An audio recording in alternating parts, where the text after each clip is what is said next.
What is bullying? Bullying is a form of aggressive behavior in which someone intentionally and repeatedly cause another person injury or discomfort. No? So, aggressive behavior siya, intentional, and repeated. No? It can take the form of physical contact, words, or subtle or more subtle actions. The bullied individual typically has trouble defending himself, no? Or herself. And usually, he does or she does nothing to cause the bullying. Okay, so yun yung definition natin ng bullying. No? This definition came from the APA. No? This is the American Psychological Association. So this is how American psychologists would define bullying. So may three things, may three elements ang bullying. First, yan, imbalance of power. Usually, the bully is more powerful than the victim, di ba? Kaya siya naging victim, Mas parang powerful yung bully sa kanya. It could come through parang mas malaki siya physically, pwedeng socially, mas powerful siya, mas influential siya sa mga peers niya. Okay? Pwede rin minsan financially, mas mayaman din siya, mas marami siyang resources. Again, another element of bullying is, it is done intentionally. Done intentionally to the victim, but unprovoked. Meaning, the victim usually does not do anything. Pwedeng nananahimik lang siya sa classroom, tapos the bully will pick on him. And it's repeated. Repeated. Hindi lang siya one-time occasion. Madalas na uulit. And bullying usually happens on different levels and on different locations na. Kayo siguro madalas, you're more exposed, of course, because of your age, bullying at school, But bullying can also happen in offices, even adults get bullied, okay?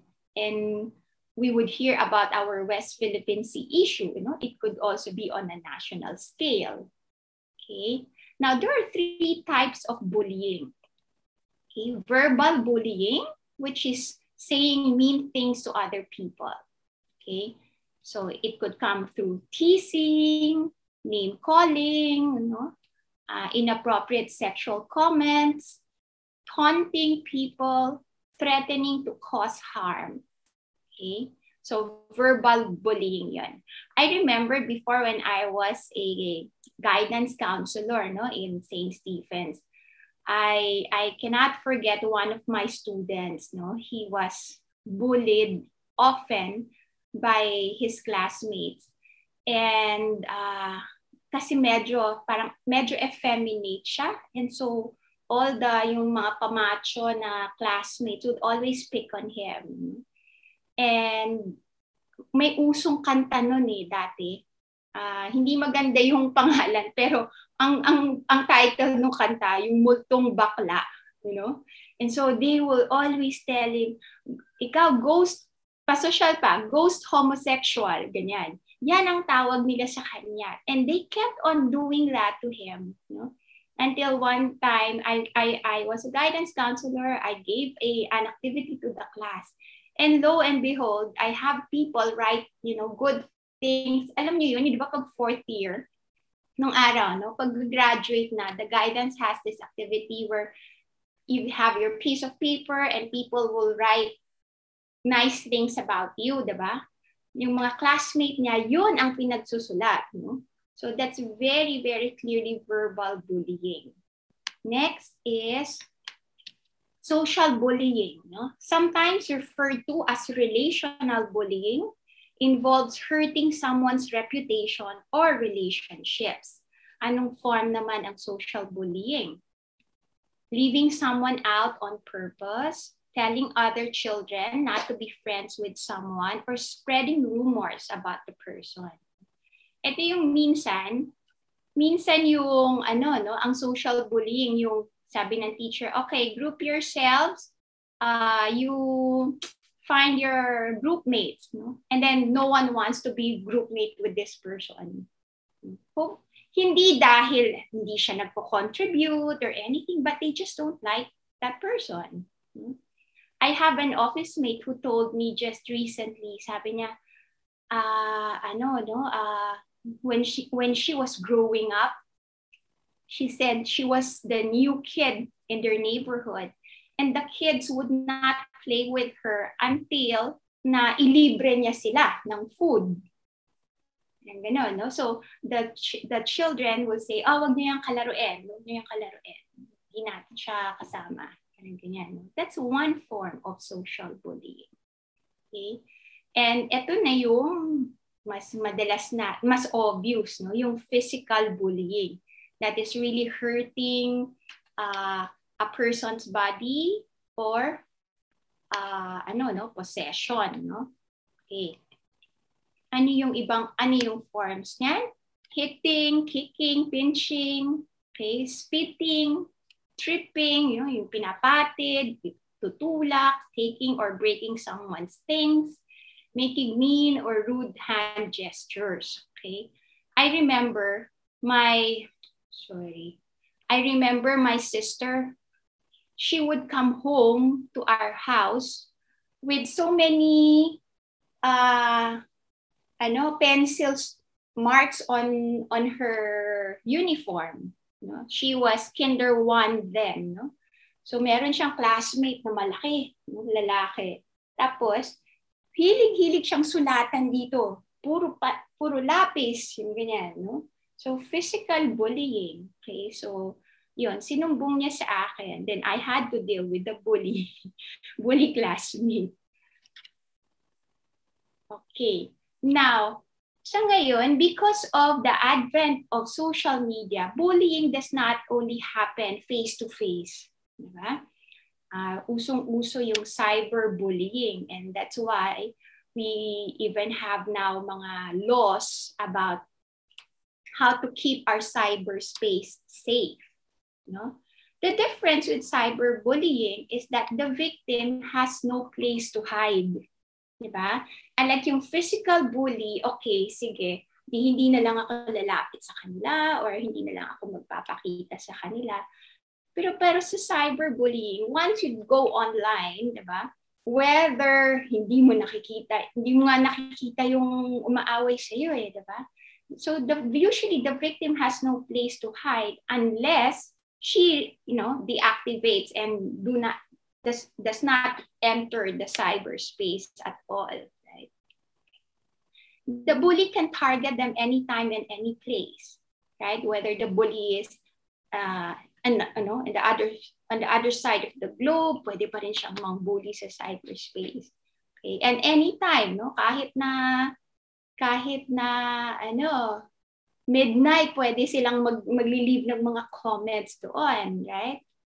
Now, the bully is also relatively protected by anonymity, meaning we don't know who these bullies are usually, no? Although some cyberbullying happens in group chats. Diba? Minsan may mga group chats kayo nangyayari rin doon. Pero kadalasan, the cyberbully, mas malakas ang loob niya kasi hindi siya kilala. No? And the cyberbully does not usually see the victim, no? Ano yung nagiging effect doon sa victim kasi nga online lang. What naman, let me share before I go to this. Yung cyberbullying, no, actually is very real, no? I don't know if you guys have been a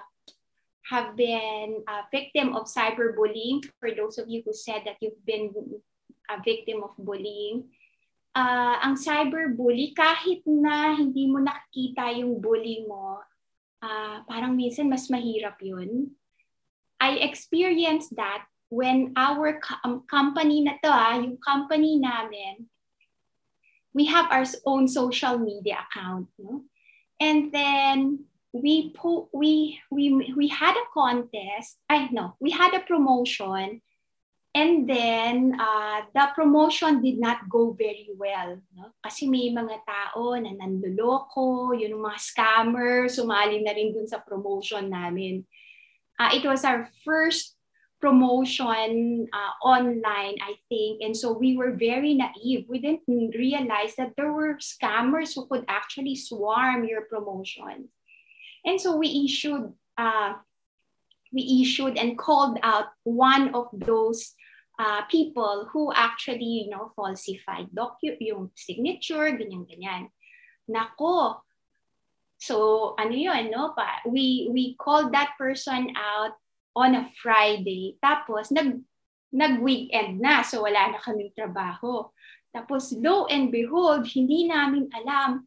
Ang gulo-gulo na pala yung SOCMED namin because that person called her family to join in. Tapos yun, binash-bash na yung aming SOCMED account. No? Although, the administrator of the social media is not known to them, okay? Siya rin, hindi niya rin kilala personally yung tao. Pero yung effect, sabi nung kasama ko sa office, para tayong nabully, parang ganyan. No? And so, we would have to deactivate our social media account during nighttime because that's when they attack our account. So, and then because of that, na parang nakakatrauma na sumagot doon sa aming social media account. So cyberbullying is something very, very real also, lalo na ngayon. Okay, pag-usapan muna natin. But what is not bullying? Okay? Kasi hindi naman pwedeng konting someone called you out, bullying na agad yun, di ba? Okay? Bullying is not when it is about disciplining or correcting us. Okay? So you cannot say to your mom or to your dad who disciplines you, ay, teka mama, bullying na yan, no? Walang ganon. No? Okay, although they are more powerful than us, may imbalance of power doon. Pero iba yung pagdidiscipline ng mga people in authority sa atin. No? O kaya si pastor, kino-call out ka. Baka naman, like, hindi, teka, pastor, bullying na yan. Hindi ganon, no? Even the Bible, di ba?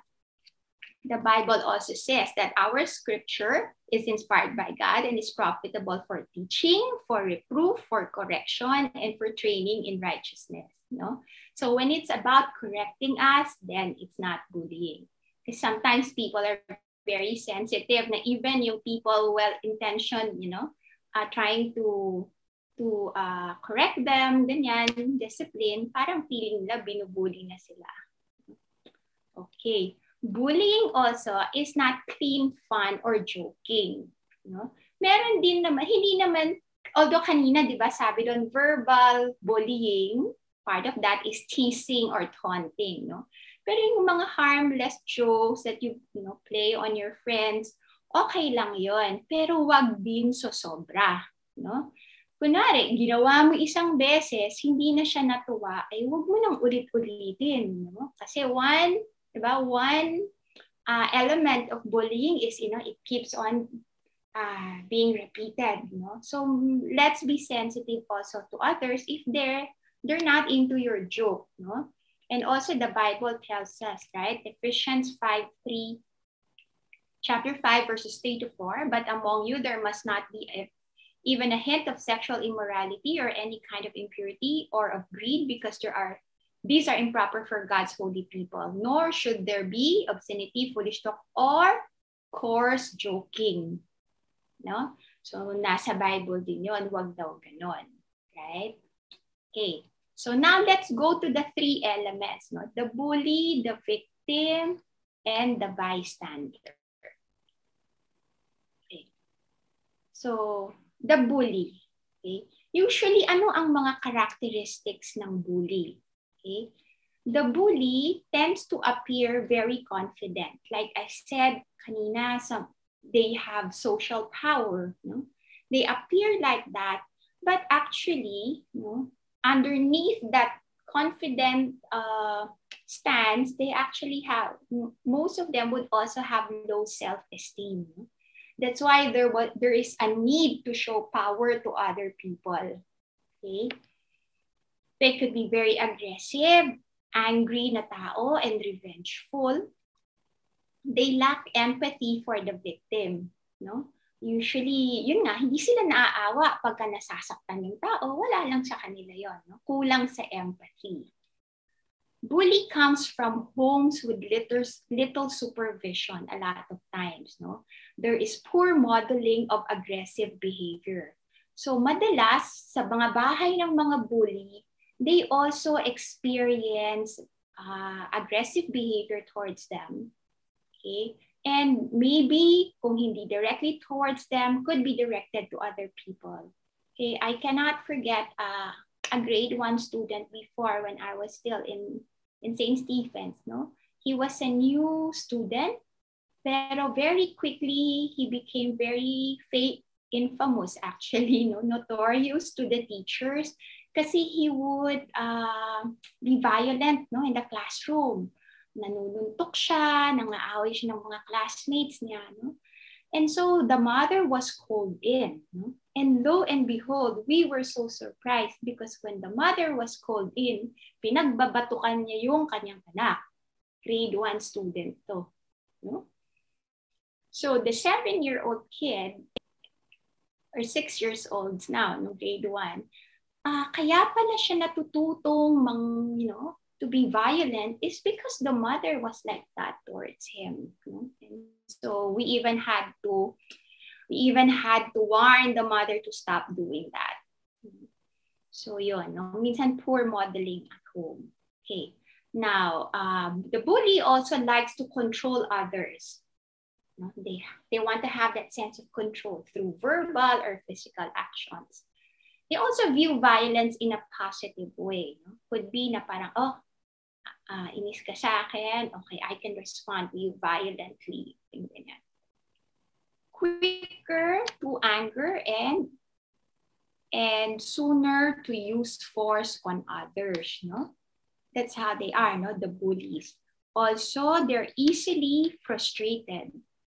Usually, ang bullies, if they are angry o kaya something doesn't go their way, mabilis silang ma-frustrate, no? And then they lash it out through violence. Okay. Now, usually bullies are also bratty, no? They want to get what they want, no? And if they don't get it, they get upset. Okay. Physical image is also very important for them in maintaining power. Okay. So if you kunwari would recall maybe yung sino yung mga bullies na kilala nyo, so makita nyo rin sila, no? Meron a certain physical image sila.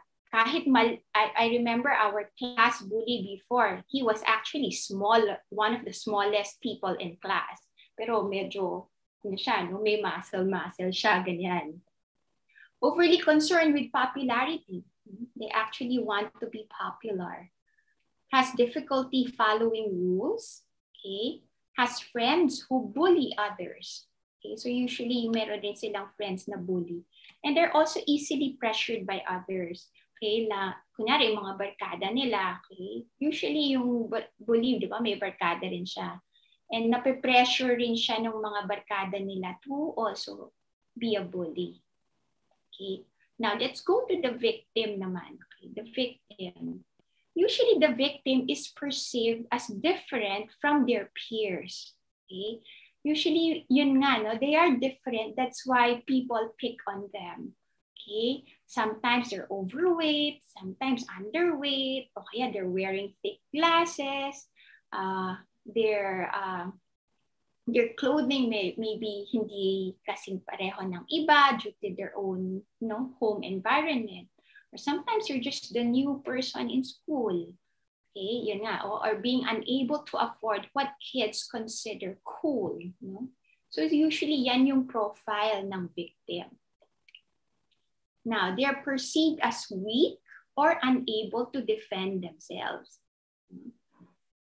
They're usually yun. And because they are being victimized, they are depressed, and then they become anxious or have low self-esteem.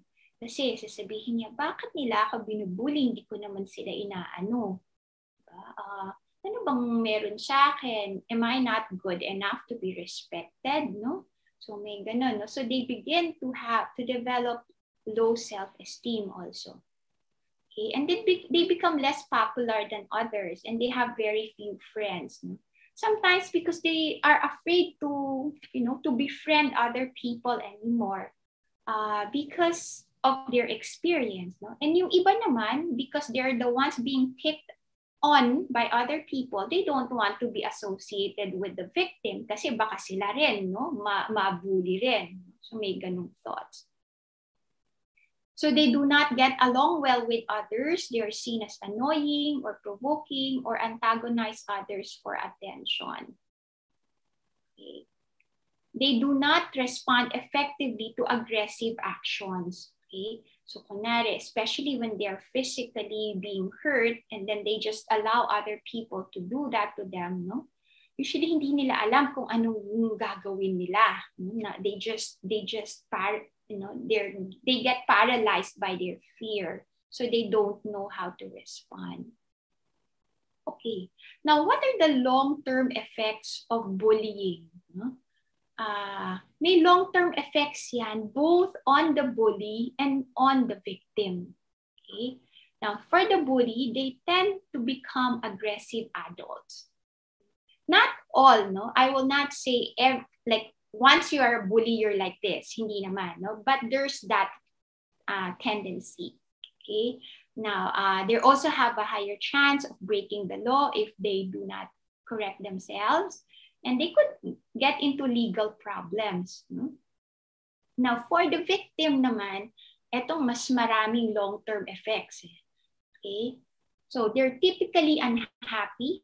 No? If you have been victimized by bullying and you're not able to get over it, you try to avoid social interactions. No? So, usually, kunwari, nabubuli ka nung high school, pagka graduate na kayong lahat, tapos merong alumni homecoming, yung mga ganyan, parang ayaw mo rin umattend, di ba? You suffer from fear, anxiety, and low self-esteem, just like what we talked about earlier. And sometimes meron rin anger issues, no?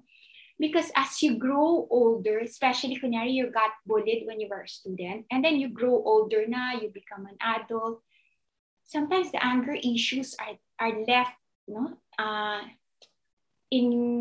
left in you, may mark yun sa'yo, and then you become angry at people because now you know na hindi ka napapayag na mabully ulit, no? Kaya lang sometimes the anger is directed to other people or directed towards self. Okay? So a lot of the victims would have anger issues. And then possible depression and withdrawal from society. Okay, let me show you a video. Okay, this is a video of this is a video of a victim trying, adult na siya, no, and he was trying to share, no, kung ano yung experience niya when he was bullied. My name is Greg Barrett. I graduated from KSD in 1983. I started in 1975 with Mr. Lance. My legal name is Greg Gay. I was bullied, unbelievably bullied. I started out and I had teachers that bullied me. I had kids that bullied me. Even the coaches, I had nobody to turn to. One day at lunch, I had my head shoved in the urinal where it busted my lip. I had laid on the ground in a fetal position as the kids kicked me. I got up, I rinsed my face off. I walked out of the lunchroom, walked straight to the principal's office, and he told me, these kids will grow up someday. They won't always be like this. But yet, here I am, covered in urine from laying on the ground underneath the urinal. My lip was busted, and they sent me home. Well, I went home, and I got the 45 out of my father's drawer and put it in my mouth. Because at this point, I had nobody in the school system to help me. Is that the way this is going to be? Lance, you were the one that shoved my head in the urinal. Thank you. Tell you that.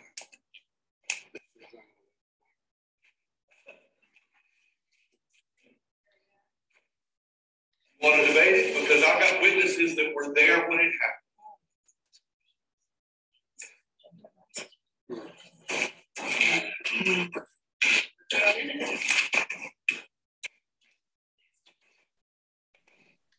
Okay, no, that incident, you could see, the victim was sharing, and he is already an adult, pero nafe-feel mo pa rin yung hurt niya, right?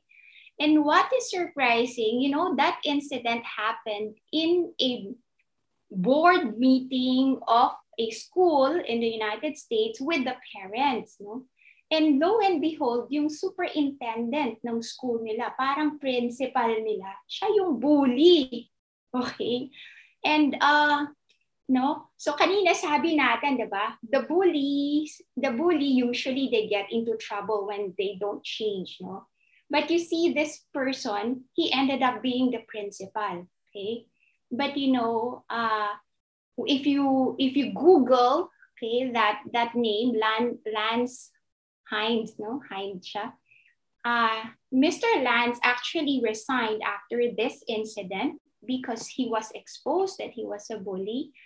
And then during his 18 years old siya, there was a reporter who also said that he also got into trouble because meron siyang binugbog tapos na-comatose yung tao.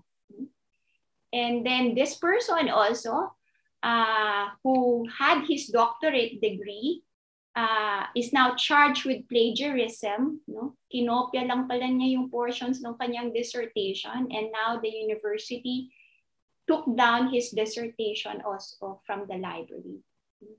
So he could also see yung stance ng bully when he was confronted. Of course, he was very surprised, maybe, being haunted by his past. Now the victim is confronting him. But he just laughed it off and said that, I made some mistakes, but hindi niya inamin na siya yung bully. Okay? So you could see the long-term, if possible, effects of being bullied. Okay, so now what must a Christian do? Okay? What must a Christian do? Kanina in our poll, there's one who said, there's 2% ba yun who said na naging bully siya. Tapos meron din tayo na both bully and a victim, no? So, kasi minsan, hindi natin alam na nangbubully na pala tayo. Di ba? Minsan may ganon, no? Because sometimes we feel na, katuwaan lang naman. It's just, sobra namang pikon, ganun-ganun. Pero minsan, nagiging bully na pala tayo. So we need to examine ourselves, no? Sabi dito, be a body, not a bully. We should examine ourselves, and should we really feel na, okay, parang ang sarap kasi mang-bully, di ba? Minsan, merong konting satisfaction dun especially if your barkada is also, not a very good influence. Pag nahihirapan ka in terms of self-control, you seek help, no? So you seek help from other people to help you, or even to warn you na, teka, sumusobra ka na. You also ask God to heal you. Like I said, some of the bully, they actually experience aggression themselves. Okay, so there might be some wounds there. Also, they also have a very low self-esteem. So it's also good, to ask God to heal some wounds that might still be there, and ask God to help you.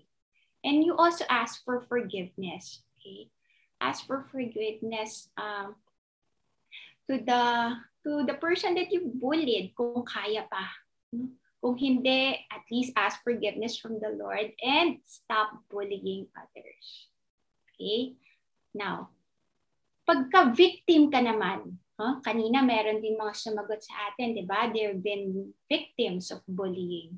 Okay? If it's a face-to-face bullying incident, if at all possible, you leave the situation.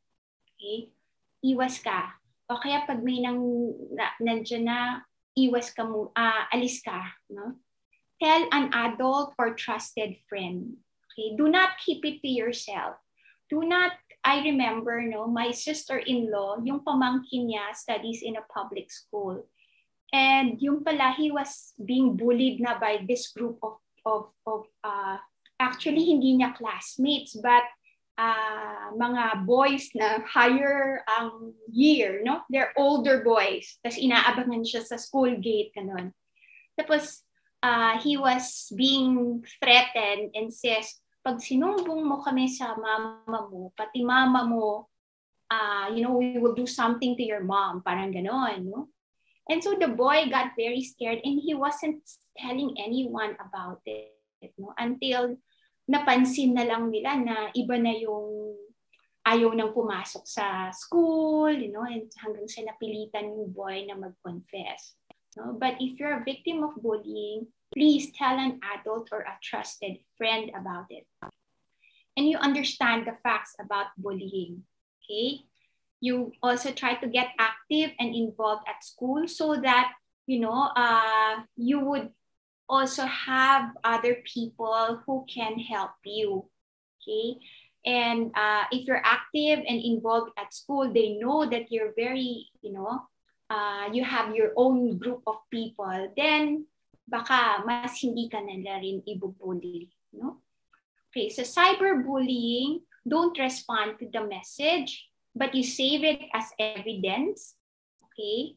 Tell a trusted adult, and you block the cyberbullies and delete the message without reading them. Okay?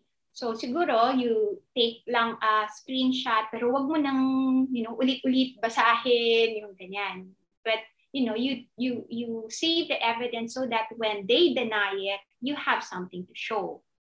Okay? And then after that, you block na the bully. Okay. Also, what you can do is very important. You process your feelings and your thoughts with somebody you trust. Okay? Talk through what happened, why. Very, very important. No? Like what I said, kasi yung thought process ng isang victim is usually turned inward. No?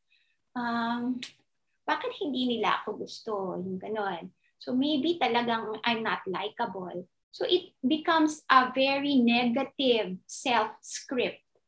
Okay? So because, and then the fear gets stronger and stronger, no? So it's very important that you talk this out with someone. Okay?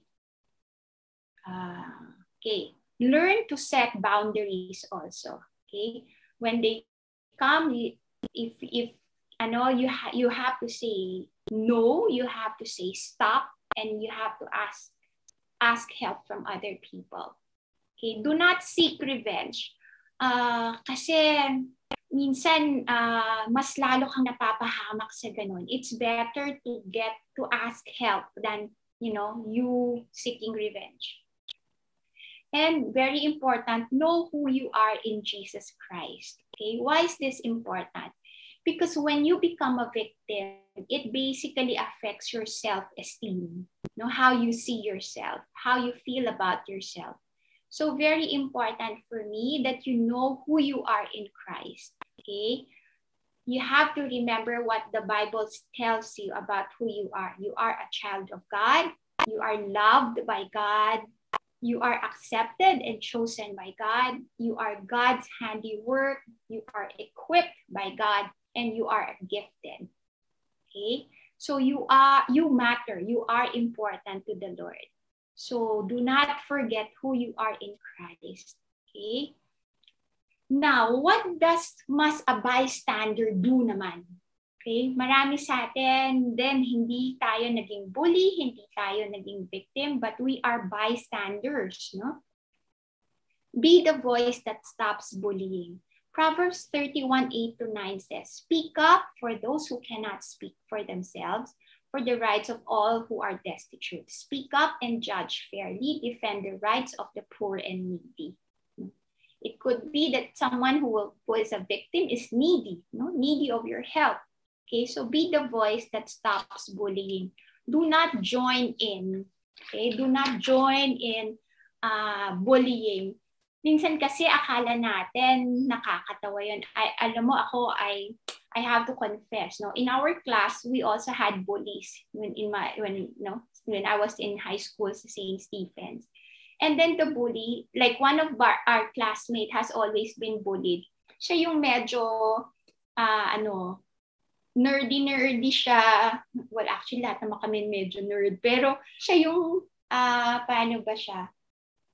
Kasi he's more different. He's tahimik lang. Tapos pag nagsuot siya, para siyang yung high waist, yung pants niya, yung parang batang-bata, ganun yung dating, no? Yung mga bully sa class, yung meron kaming bully sa class, parating ninanakaw yung lunchbox niya. Meron siyang baunan, parating kinukuha yun. Tapos pag recess time na, he has to look for his lunchbox where it is, no? Tapos ginagawa ito sa kanya every time. Pero ako at that time, wala lang, tahimik lang ako, o kaya natatawa pa ako. No? But now when I look back, I realize that is bullying. No? And so we have to be very aware, no, that we do not contribute to that to incidents of bullying. Okay, I want to share this. What must a Christian do also? You avoid the bystander effect. Ano yung ibig sabihin ng bystander effect? There was a story, no? This happened, 1964 pa. Hindi pa kayo buhay ng mga panahon na yan. But this is a classic story in social psychology. There is what you call a bystander effect. Okay? Si Catherine, tawag niya, si Kitty Genovese, okay? She was 28 years old and she was going home. Okay? Now, when she was going home to her apartment, okay, madaling araw, no? She was attacked and stabbed by a man, no? Pangalan Winston Moseley. Later on, it was found out that it was Winston. Now, when she was being attacked, okay, ayan, no, the attack first began at 3:20 a.m. Okay, so she was shouting, she was crying for help, but people started opening up their lights. Anong nangyayari sa labas? Bakit may sumisigaw, no? But you know what? Nobody called the police, no? You look at the New York Times headline. It says 37 people there witnessed the murder, but they did not call the police until 3:50 a.m. na. No? So anong nangyari? Why didn't people help? Right? Why didn't people help? So they interviewed, no? They interviewed those around, yung naka-witness doon. And there were two things, okay? Some people thought that it was a lover's quarrel. So they did not want to intervene.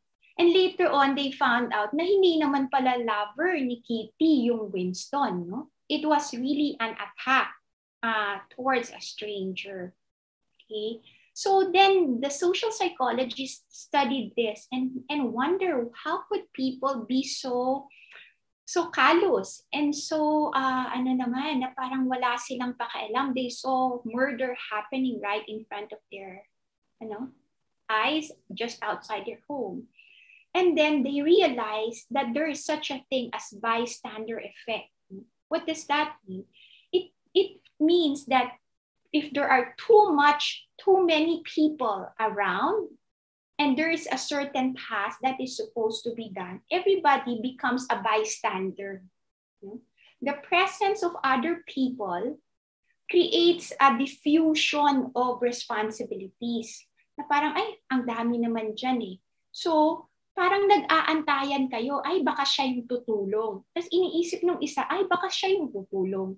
Hanggang sa wala nang tumulong. No? So that is the bystander effect. So how do you avoid that as a Christian when you see bullying happening? You just become aware. You just be aware. Teka, baka nababystander effect na ako. And the bystander effect actually happens then in a lot of situations. Kunyari nagba-Bible study kayo. Sobrang dami ng inyong member, no, mga group C, mga Bible study leaders. And then you ask a question. Nobody answers. Di ba? Walang sasagot. Kasi minsan sobrang dami. Lahat sila nag-interview. Siya na lang sumagot.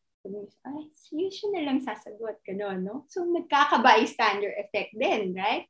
Kaya ano to, it doesn't apply only in cases like this.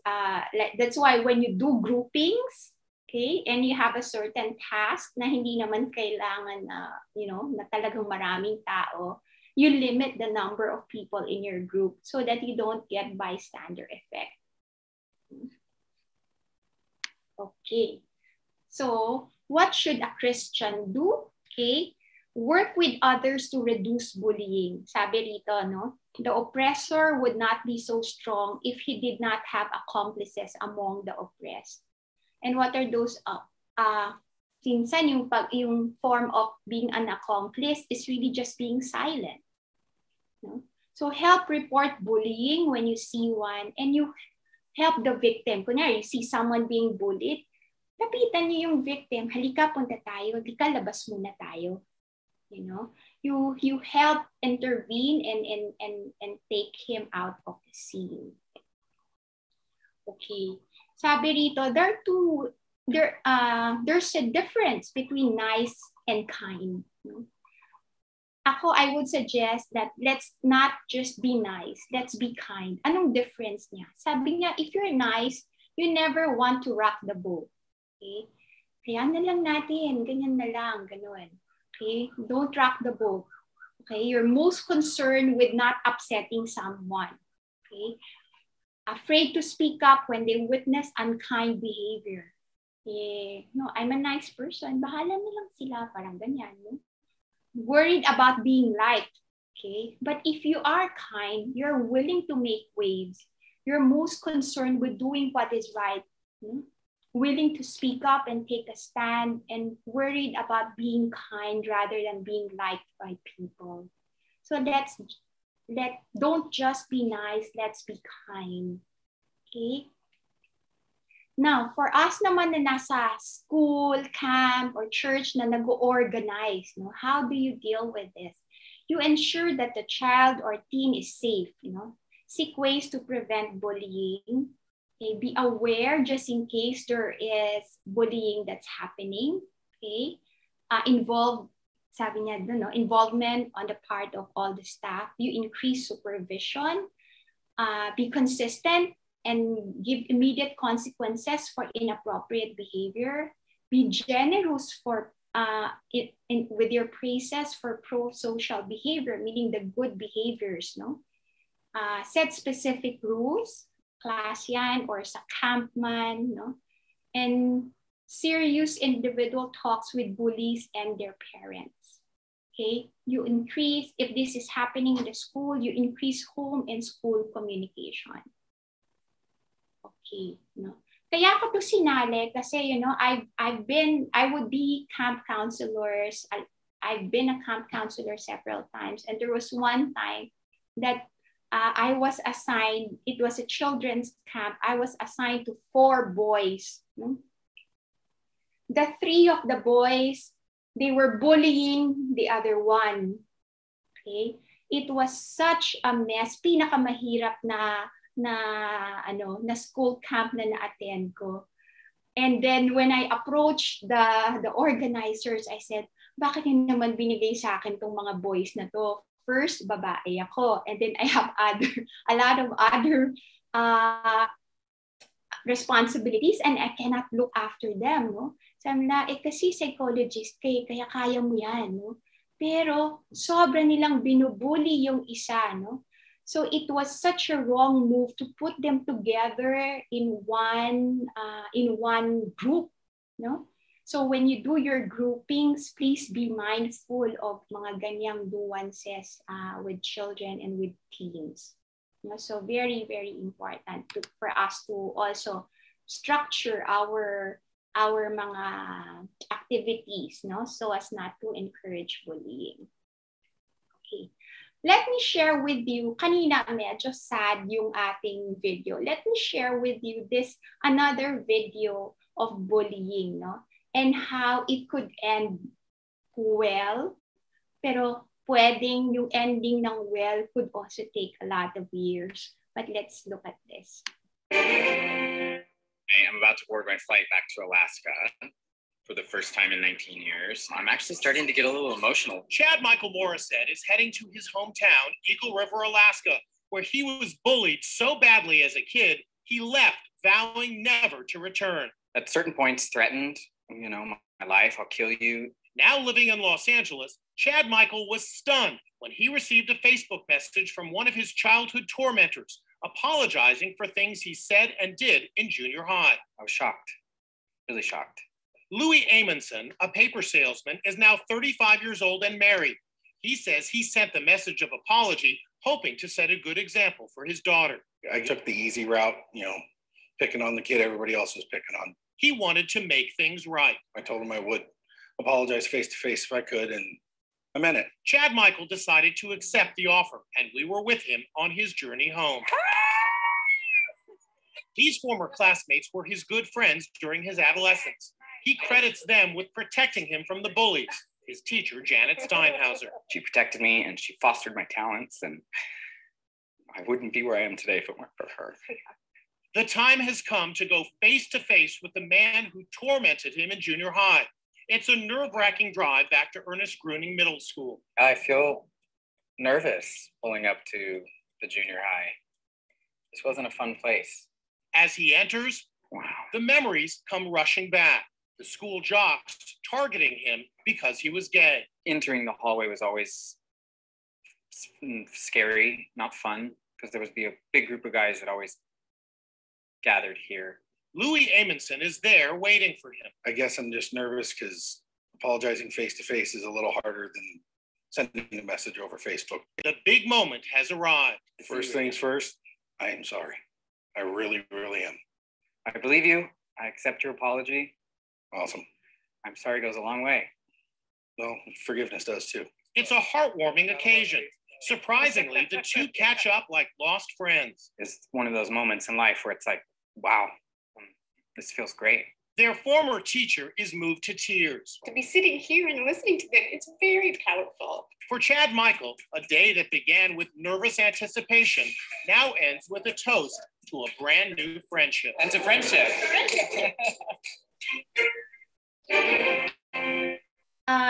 Not everyone who has been victimized could have this happy ending. Many would actually have to deal with the pains of being victimized as bullies, even during adulthood. No? Kita niyo yung dalawang videos natin, they're already adults. And the emotions can come rushing in just like it happened yesterday. No? So mahalaga talaga that we are able to process experiences like this.